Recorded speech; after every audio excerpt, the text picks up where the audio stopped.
સોજિત્રા વિધાનસભાના તમામ મતદારોને એક સુસંદેશ અને ખાતરી આપો છો? સોજિત્રા વિધાનસભાની અંદર મારો પ્રવાસ ચાલે છે. ગામે ગામ હું વિકાસની ખાતરી આપું છું, કારણ કે પહેલેથી જ 77થી મારું નક્કી છે કે આ સોજિત્રામાં ઘણું બધું કામ બાકી છે.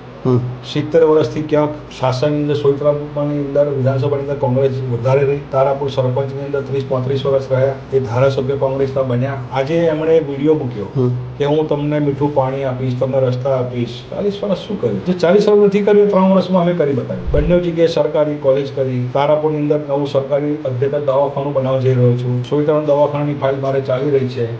તારાપુર નવું પોલીસ સ્ટેશન બની રહેવાયું છે. નવું બસ સ્ટેન્ડ બનવા જઈ રહ્યું છે. તારાપુરથી વલાસરનો હાઈવે 4 લેન બનાવવા જઈ રહ્યો છું. મારા વિસ્તારનું ધર્મસ્થથી આપણો રોડ 4 લેન બનાવવા જઈ રહ્યો છું. આવા ઇન્ફ્રાસ્ટ્રક્ચરના વિષય હોય, શિક્ષણના વિષય હોય, આરોગ્યના વિષય હોય, સ્મશાનની સગડીની પણ અમે ચિંતા કરી છે. મેં મારા કાર્યકાળ 3 વર્ષની દરેક ગામના સ્મશાનમાં બબે સગડી આપી, દરેક ગામને. એટલે કોઈ પણ વિષયની અંદર કોઈ પણ ડિપાર્ટમેન્ટ જેવું નથી જ્યાં વિકાસ માટે મેં અરજી ના કરી. અને હું કાર્યકર્તાઓને, વિધાનસભાના મતદારોને કાયમ કહું છું કે તમારા માટે ધારાસભ્ય વિપુલભાઈ હઈશ, તમારા માટે હું વિધાનસભામાં સચિવાલયમાં પટારા તરીકે કામ કરું છું. એની અમારી સફળતા.